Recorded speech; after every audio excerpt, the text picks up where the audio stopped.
Bonjour à tout le monde. Un grand merci pour cette invitation. Merci à Raphaël, à Philippe et à l'école Estienne en général pour l'organisation de cet événement extrêmement intéressant et précieux. Je suis très heureux de retrouver plusieurs visages que je connais de l'école Estienne et d'ailleurs. Et puis en particulier d'ailleurs Emmanuel Souchier, que l'on vient d'écouter et qui m'avait fait l'honneur en 2018 d'être dans mon jury de thèse. Je dois dire que ma passion pour l'histoire et la théorie du graphisme et des écritures lui doit beaucoup. Plusieurs de ces textes ont été fondamentaux pour moi dans mes recherches. Je pourrais citer l'image du texte pour une théorie de l'énonciation éditoriale, la mémoire de l'oubli dont il a parlé, sens et servitude de la typographie et d'autres encore. Ils ont alimenté ma connaissance et ma curiosité pour le sujet dont je souhaite vous parler à présent. Pour commencer, ce que je peux dire, c'est que depuis plusieurs années maintenant, je cherche à bien saisir cette notion qui est la notion d'écriture, ou on pourrait l'appeler aussi la leçon d'écriture pour paraphraser Claude Lévi-Strauss. Et donc à mettre en lumière des spécificités, à faire des distinctions, à penser, à classer, disait Pérec. Et d'abord, une première catégorisation bien connue et importante pour mon sujet, celle entre les pictogrammes, les idéogrammes et les phonogrammes. On est là en quelque sorte devant le triptyque fondamental de la trace. Le pictogramme, c'est l'image, l'idéogramme, c'est l'idée, le phonogramme, c'est le son. Et l'on peut voir de quelle manière un signe n'est presque jamais réduit à l'une de ces catégories. Ici, nous avons des casseaux dessinés par Hermann Saft. Si on prend par exemple les ciseaux, le signe est un pictogramme s'il représente des ciseaux, mais il peut aussi être un idéogramme s'il représente l'action de découper. Et si je décidais de lui attribuer un son, il pourrait même être un phonogramme. Prenons un autre exemple, le mot maison. Le mot maison ne ressemble en rien à une maison, mais représente les sons du mot maison en langue française. Sa représentation graphique est arbitraire, c'est-à-dire qu'elle est issue d'une convention. Le même mot s'écrit par exemple dans l'alphabet phonétique international de cette façon, comme vous le voyez à l'écrit, maison. Nous pourrions également l'écrire fautivement, maison, de cette manière. Quelques poètes, comme Paul Claudel, ont voulu voir dans le graphisme des mots une motivation manifeste ou sous-jacente. Ainsi, selon lui, le mot locomotive ressemble vraiment à une locomotive, avec le portrait de l'engin avec sa cheminée, ses roues, ses pistons au travail, l'abri du chauffeur, le sifflet, le levier de commande et enfin l'attache avec le train. Mais ici, Claudel pense en poète et non en linguiste, pour qui l'arbitraire entre le graphisme du mot et la chose est une réalité de notre alphabet, hors ponctuation et glyphes divers. Si l'on rentre plus spécifiquement dans nos écritures, des confusions peuvent persister si l'on n'opère pas quelques distinctions, comme celle par exemple que je propose ici entre type, style et système. D'un point de vue technique, la notion de graphie recouvre deux grandes composantes, le type et le style. Le type correspond à la forme dominante d'une écriture, écriture latine, chinoise, grecque, arménienne, devanagari ou encore arabe. Pour son projet Décode Unicode, Johannes Berger-Rosen a comptabilisé 292 types d'écriture, toutes époques confondues. Le style correspond aux variations graphiques possibles dans tous les types d'écriture.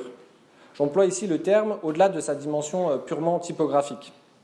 Les styles sont indénombrables, tant il existe de formes possibles ou de dessins possibles pour chaque type d'écriture. Enfin, nous avons les systèmes. Une écriture s'inscrit au sein d'un système particulier, alphabétique, syllabique, logogrammatique ou pasigraphique. Quelques exemples, notre écriture latine est alphabétique, les glyphes mayas sont syllabiques, l'écriture chinoise est de type logogrammatique. Il reste la pasigraphie et c'est ce dont je souhaite vous parler. Avant cela, nous pouvons noter qu'il existe aussi des dizaines d'écritures qu'il est parfois compliqué, voire impossible, de ranger dans telle ou telle catégorie. Parfois parce qu'elles n'ont tout simplement pas de sens, elles sont indéchiffrables. C'est le cas de l'écriture du code Serafinianus de l'artiste italien Luigi Serafini, 1970. L'artiste a expliqué que son écriture était une pure invention, dont l'objet était plus poético-artistique que linguistique. Il existe divers types d'ouvrages de ce genre. On peut penser également au manuscrit de Voynich, dont on n'a jamais réussi à déchiffrer l'écriture. Notons que les écritures inventées peuvent néanmoins avoir du sens. C'est par exemple le cas de la création de Georges Psalmanazar, qui était un célèbre imposteur. Vous savez que ce dernier avait fait croire au début du XVIIIe siècle qu'il était le premier habitant de l'île de Formose, à Taïwan, à visiter l'Europe. Le premier habitant de l'île de Formose, effectivement, à découvrir et à venir en Europe. Sa supercherie alla jusqu'à la création d'une écriture censée être l'écriture du peuple de Formose, dont il serait l'un des membres. On voit aussi qu'il avait inventé des manières supposées de s'habiller sur cette île. Il inventa aussi la langue de cette écriture, le formosan, langue qui pourrait être utilisée si nous décidions de l'apprendre, en dépit de sa supercherie anthropologique et sociale, en dépit de la supercherie qu'elle incarne. D'autres écritures fictives, mais potentiellement utilisables, comme les écritures de Tolkien, suivront. Lui qui était non pas seulement écrivain, mais aussi linguiste.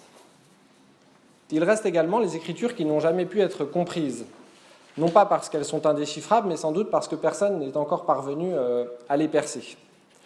On peut par exemple penser à l'écriture rongo-rongo de l'île de Pâques.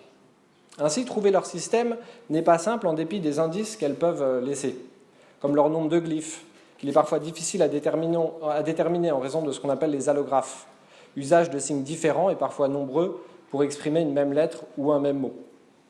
Dans ce grand compartiment des écritures qu'on peut nommer atypiques, écriture inventée, contrefaite, imaginaire, non déchiffrée, se trouvent donc aussi les pasigraphies.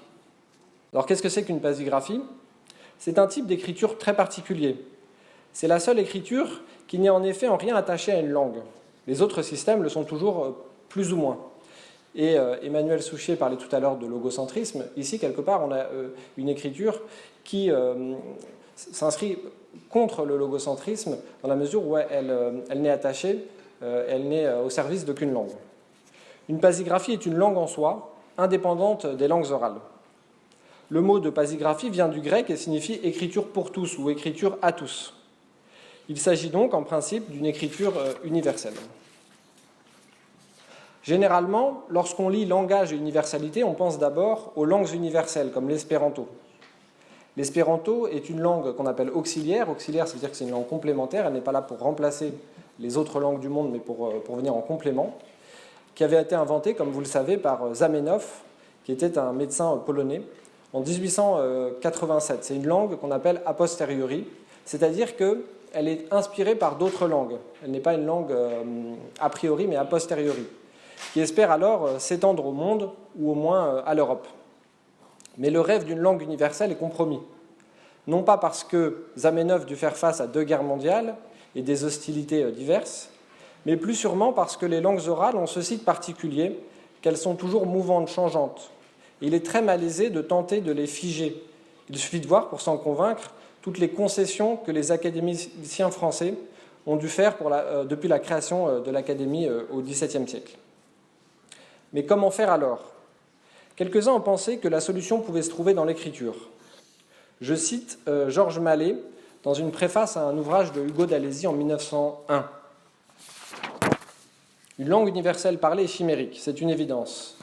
Mais une langue universelle écrite est possible.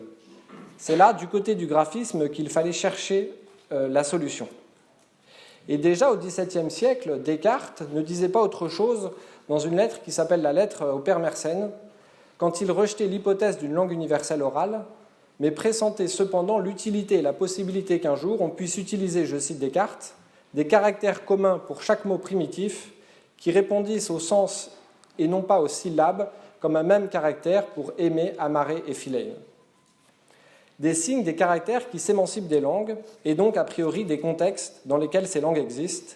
C'est le rêve d'une écriture sans lieu, d'une écriture de nulle part.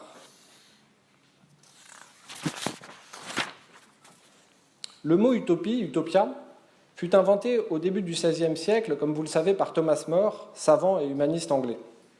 On peut rappeler que le mot qui vient du grec signifie « en aucun lieu ». Et ce qui n'est d'aucun lieu comporte l'avantage, au moins théorique, de pouvoir être de partout. Nous serions donc, quelque part, devant des écritures utopiques. Il n'est pas hasardeux à cet égard que Thomas More fit dessiner une écriture de ce type pour son ouvrage Utopia, 1516, par son ami Peter Gill, un éditeur flamand pour l'île d'Utopie et sa capitale Amoroth. On les voit l'un et l'autre à l'image, dessinés par Vitaly Konstantinov dans un livre qui s'appelle La Grande Histoire de l'écriture, un roman graphique qui est sorti récemment. Seulement, l'écriture de Gillis pose problème. Elle est fondée sur notre alphabet, ce qui en fait davantage une écriture secrète, cryptographique, une pasigraphie, qui, elle, ne peut, par définition, être attachée à un système phonétique. C'est la distinction entre une écriture glossique et une écriture non glossique.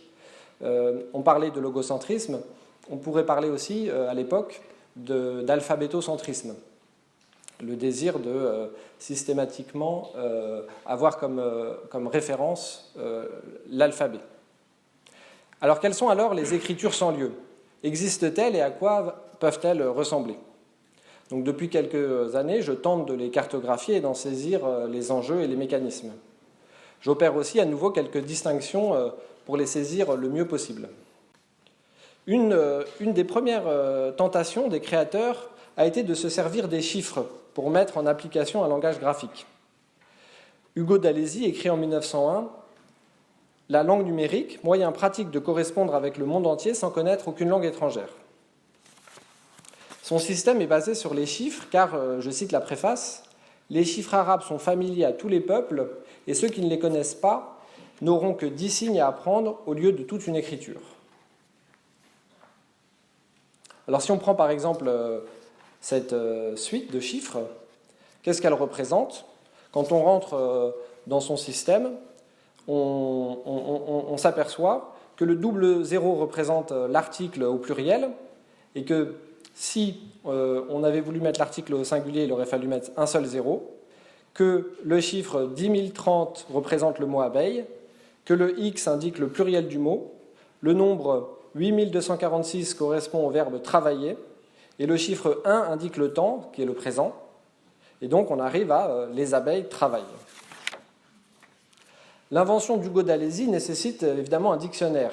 On peut lire dans la préface, armé de son dictionnaire, franco-numérique, anglo-numérique, sino-numérique, etc., les hommes des divers peuples pourront désormais correspondre sans interprète, sans intermédiaire, rapidement et aisément. Alors rapidement et aisément, c'est un peu vite dit. Le système d'Alesi implique tout de même d'avoir toujours un dictionnaire avec soi et une gymnastique quelque peu fastidieuse. L'un des premiers à avoir convoqué les chiffres dans le but de créer un langage universel, c'est un philosophe, qui est le philosophe allemand Leibniz au XVIIe siècle. Il tente alors d'associer des chiffres et des nombres à des concepts, permettant ainsi, je cite, de penser rationnellement, c'est-à-dire non plus avec les mots de la langue, mais avec des chiffres et des nombres. Pour Leibniz, les mots de la langue sont piégés, et pour avoir une pensée réellement philosophique et rationnelle, il fait davantage confiance dans un premier temps aux chiffres. C'était aussi un mathématicien. Alors, pour ce faire, donc, il combine ce qu'il appelle des idées primitives afin d'en dégager des idées complexes. S'il souhaitait penser, par exemple, ce qu'il advient lorsque la science n'a plus de conscience, il aurait pu représenter la science par 17 et la conscience par 7, de sorte qu'on pourrait avoir la formule 17 moins 7 égale 10, étant égal, donc 10 à ruine de l'âme, science moins conscience égale ruine de l'âme. C'est une formule, comme vous le savez, de Rabelais. Mais avec le temps, Leibniz s'aperçoit que l'algèbre qu'il tente de mettre en place n'est pas aussi opérante qu'il l'espérait. Et il envisage alors des formes nouvelles, et il envisage des logogrammes. Reste à savoir quel genre de glyphe privilégier. Avant de s'attarder sur les choix de Leibniz, regardons le champ des possibles en nous permettant quelques excursions géotemporelles. Ici, nous avons des signes d'un duo, le duo Wilkins-Moxon. Wilkins, c'était un savant et un inventeur, et Moxon, c'était un célèbre typographe. Alors ici, les signes sont arbitraires, c'est-à-dire qu'ils ne renvoient de près ou de loin à rien de reconnaissable. Il faut donc les connaître. Si on ne les connaît pas, cette écriture reste un mystère. Elle est donc irrémédiablement liée à un apprentissage. C'est une écriture a priori, donc je vous parlais tout à l'heure de langue a posteriori, ici c'est une écriture a priori, c'est une pure invention, elle n'est basée sur aucune écriture précédente. Et dans cet exemple qu'on voit à l'image, Wilkins propose une traduction du credo. Je crois en Dieu, le Père Tout-Puissant, créateur du ciel et de la terre, etc., que l'on devrait pouvoir lire, si on connaît son système, en français, en allemand, en anglais, dès lors qu'on a associé les glyphes à leur concept, croyance, Dieu, créateur, ciel, etc. Nous sommes devant un système idéographique au sens strict du terme. Il n'y a ni pictogramme ni phonogramme. Alors je fais un bond dans le temps de 300 ans avec le projet de Jean Eiffel que je vais essayer de décrire un petit peu plus précisément. Alors qui était Jean Eiffel? C'était un dessinateur français qui travailla pour différents journaux, Le Monde, Le Canard enchaîné et d'autres aussi pour un journal qui s'appelait Défense de la France, qui était un journal rattaché à un mouvement de résistance contre le nazisme et contre l'État collaborationniste français. Intéressons-nous à son écriture, qui, il faut le préciser, n'a jamais abouti et est resté à l'état d'avant-projet. Jean Eiffel choisit des images et non des chiffres. En les regardant, on peut voir qu'il ne fait visiblement pas le choix d'images arbitraires, contrairement à Wilkins. Pour autant, on ne peut pas dire non plus que les images de Eiffel sont absolument non arbitraires, ou, comme on dit en linguistique, motivées. Par exemple, le signe que vous voyez à l'écran ne peut pas se deviner si on ne l'apprend pas. Il désigne le mot chambre. C'est donc un idéogramme largement arbitraire sur le plan visuel. Eiffel fait donc le choix d'une sorte d'hybridation entre des signes a priori reconnaissables et d'autres bien plus équivoques. Ce choix peut comporter des avantages. Les pictogrammes peuvent permettre une compréhension facilitée et rapide. Avantage non négligeable lorsque l'on veut créer une écriture accessible au plus grand nombre. Les idéogrammes peuvent, eux, aider à se désituer ou à décontextualiser la création. Avantage non négligeable lorsque l'on souhaite s'adresser à des cultures diverses. Ce qui prédomine malgré tout dans la création de Eiffel, ce sont les signes issus de conventions déjà existantes dans le monde. Eiffel croit que c'est là la meilleure manière de faire accepter son invention. Donc il puise dans les très nombreux signes graphiques déjà existants à travers le monde, issus de milieux très divers, la science, la signalétique, les mathématiques ou encore la bande dessinée, et fonde son système à travers ces signes que beaucoup d'humains, pas tous évidemment, connaissent, si ce n'est explicitement, au moins intuitivement, d'après Eiffel. Il commence par les figures. Pour rendre compréhensible le système d'Eiffel, il faut d'abord dire que les figures dont il va être question tout de suite n'expriment pas des mots, mais des notions. Par exemple, telle figure ne désignera pas le mot penser, mais la notion de pensée. Ce n'est qu'en lui adjoignant un complément graphique, ce qu'il appelle un sursigne, dont il sera question dans un second temps, que la figure surmontée de son sursigne exprimera non plus seulement une notion générale, mais un mot, un nom, un verbe ou un adjectif. Ces figures, chargées donc de représenter graphiquement les notions générales, ne doivent pas être construites arbitrairement, conformément à son parti pris d'exclure toute convention arbitraire nouvelle. S'interdisant d'inventer, Eiffel puise donc ces figures à trois catégories.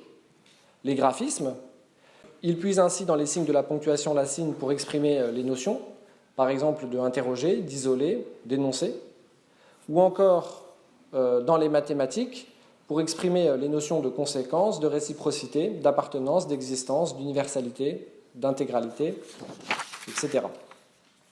Il emprunte aussi à des visuels à l'arithmétique, à la musique, à la chimie, à la biologie, à la météorologie ou encore à la médecine pour exprimer visuellement d'autres notions générales. Il y a aussi les tracés. Empruntés à des codes non destinés à l'écriture et devant être adaptés, les figures forment les tracés. Ceux-ci peuvent provenir de sources aussi diverses que la signalisation internationale, les emblèmes, les guides touristiques ou encore les dessins populaires, comme on peut le voir à l'écran. Les tracés, représentant les notions de parole et de pensée, proviennent ici des phylactères, des bandes dessinées. Les schémas, les dessins simplifiés n'appartenant ni à une écriture ni à un code sont les schémas. Elles proposent ainsi les signes que vous pouvez voir pour les notions d'anneau ou d'alliance, de goutte ou d'aimant. Pour représenter une notion importante, la notion d'homme, Eiffel s'arrête sur la figure J2, qui n'est pas sans nous faire penser à l'homme de Vitruve et surtout au lien qu'établit Geoffroy Tory entre l'homme de Vitruve et la première lettre de l'alphabet latin.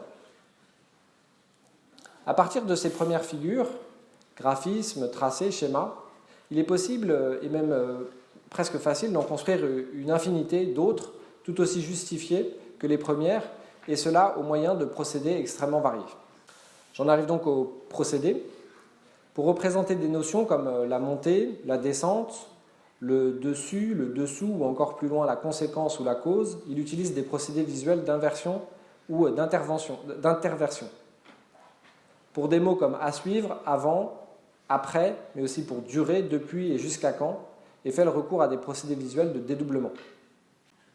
Pour exprimer des situations spatiales comme le nord, le sud, l'est ou l'ouest, Eiffel utilise des procédés visuels de juxtaposition.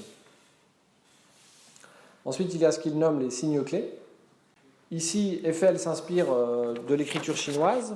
Les signes clés doivent permettre d'utiliser des figures identiques, mais pour des significations différentes. Exemple, ici, N signifie Norvège lorsqu'il est placé dans un ovale qui signifie pays, mais N signifie aussi azote, du latin nitrogénium, lorsqu'il est placé dans un cercle non fermé sur la hauteur qui renvoie à la notion de matière. Il y a aussi bien sûr la question de la grammaticalisation. Les figures ne représentent que des notions générales et pas encore des mots. Il reste donc à passer des unes aux autres. Et donc ça, c'est grâce à la grammaticalisation effectuée par les sursignes que ce passage va s'opérer. Les sursignes sont des signes tracés au-dessus des figures et qui qualifient grammaticalement les notions générales qu'elles expriment, en faisant, selon les cas, des adjectifs ou des adverbes, ou encore des pronoms, des interjections, etc. Ainsi, la figure X exprimant la notion de pensée, surmontée du sursigne arc de cercle, signifiera penser le verbe, du sursigne angle signifiera pensant l'adjectif, du sursigne ligne droite signifiera penser le nom. Pour les autres éléments grammaticaux, déterminatifs, prépositions, conjonctions, Eiffel recourt à des figures et à des graphismes utilisés sans sursigne et qu'il appelle des signés. Selon les cas, ces signés seront placés au niveau des figures ou au niveau des sursignes. Alors on peut voir aussi également ici des déterminatifs comme ici 3, quel et tous, les prépositions à, depuis, avec, les conjonctifs et ou donc, les adverbiaux peut-être, beaucoup, ne pas. Alors il y a bien sûr la syntaxe. Comme principe de la syntaxe, Eiffel veut s'inspirer de la syntaxe qu'il juge la plus universelle, qui serait la syntaxe des mathématiques, qui fonctionne de gauche à droite. Donc on voit, un homme montre une chambre sur le modèle de 2 fois 2 égale 4. Pour les pronoms personnels, Eiffel propose d'utiliser la lettre V et de la faire pivoter en fonction du pronom. Je, tu, il, nous, vous, il. Pour elle, on ajoute un tiret déterminatif. On reconnaît aussi la bulle issue de la bande dessinée pour exprimer le fait de dire, ce qui donne je dis, tu dis, il dit. On arrive à la question de la conjugaison et des temps.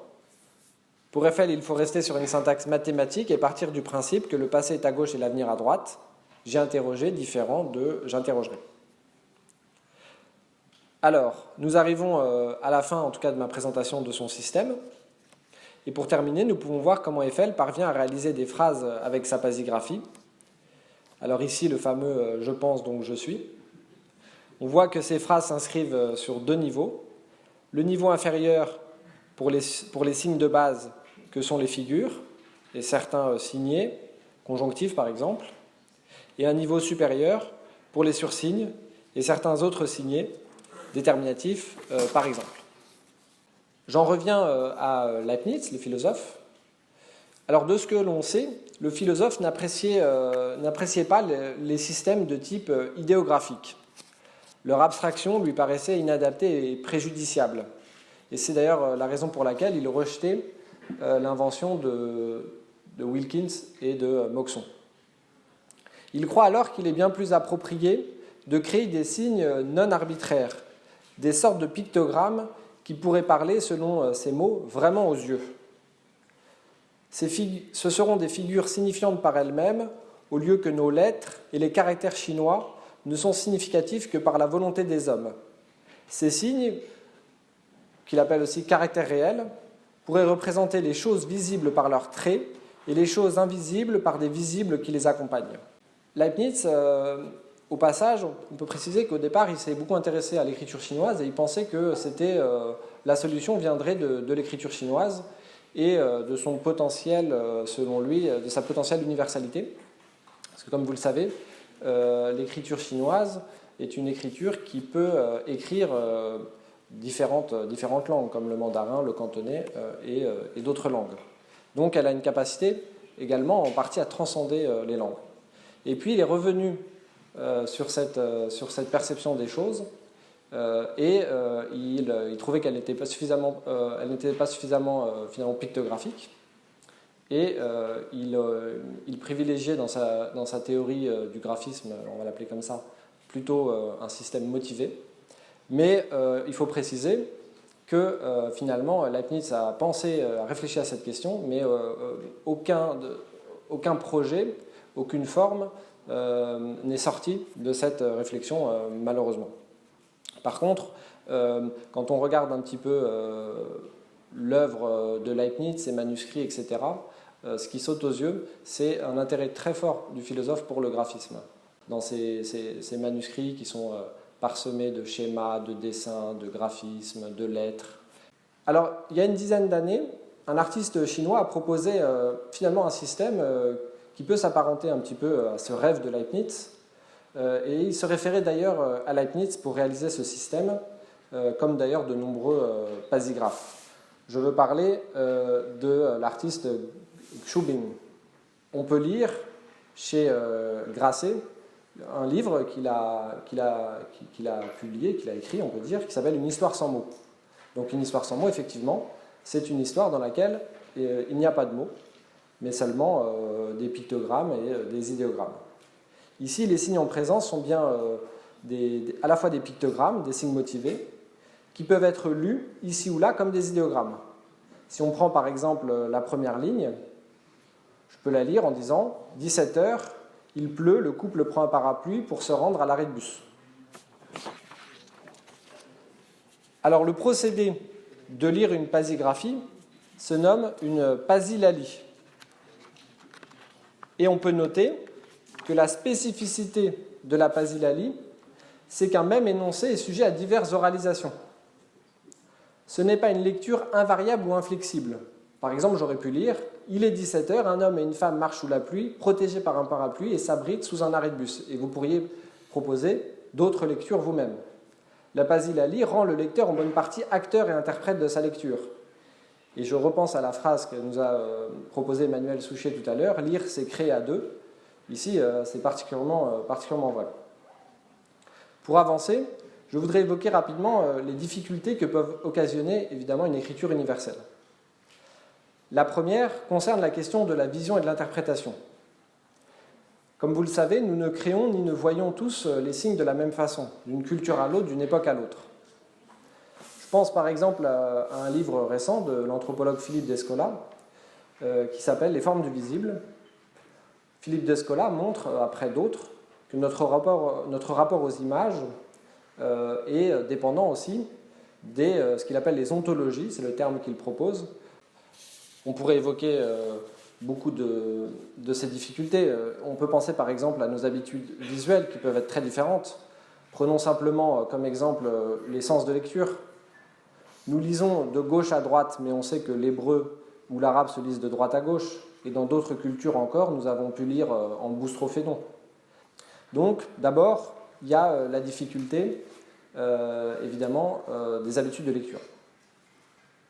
Un autre exemple, je suis tombé il y a quelques semaines sur ce masque au musée du Quai Branly, masque Kwélé du Congo.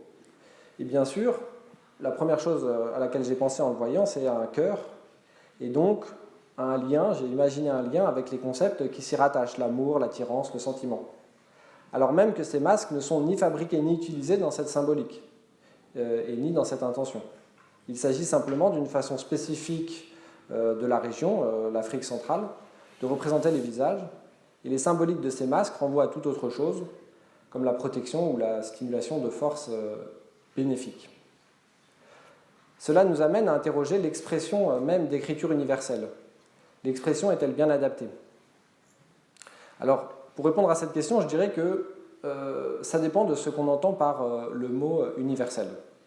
Si on l'entend comme un absolu, comprise effectivement par tous, alors non, il n'existe pas d'écriture universelle. Mais si on lui donne un sens plus relatif, et surtout plus exploratoire, comme une quête, alors l'expression peut avoir sa raison d'être. Dans le mot écriture universelle, on peut aussi s'interroger et on pourra peut-être le faire sur la notion d'écriture, avec la question que ça pose, c'est de savoir si une pasigraphie est une écriture ou est autre chose qu'une écriture. Évidemment, des désaccords peuvent avoir lieu, et à travers les différentes propositions de définition de l'écriture qui ont pu exister, je pense par exemple à celle d'Ignace Gelb. Lui, une personnalité comme Ignace Gelb aurait écarté la pasigraphie de l'écriture à proprement parler. Donc ça dépend de, finalement, ce qu'on entend par le terme d'écriture et comment on le définit. Alors pour conclure, je voudrais évoquer ce à quoi peut servir une telle écriture. Pour nombre de créateurs, l'idée d'inventer un langage universel, oral ou écrit, avait une vocation unificatrice. Beaucoup d'entre eux sont alors persuadés, à tort ou à raison, que les conflits mondiaux incessants trouvent leur origine la plus fondamentale dans Babel, punition divine par l'éclatement des langues en représailles de la vanité des hommes. Je cite Zamenhof, « Si je n'étais pas un juif du ghetto, l'idée d'unir l'humanité ou bien ne m'aurait pas effleuré l'esprit, ou bien ne m'aurait pas obsédé si obstinément pendant toute ma vie. Personne ne peut ressentir autant qu'un juif du ghetto le malheur de la division humaine. » Ces propos de Zamenhof, une personnalité comme Charles Bliss, qui était Charles Bliss, l'inventeur également d'une écriture universelle, d'une pasigraphie, aurait pu les tenir. Donc la pasigraphie s'appelle le système Bliss.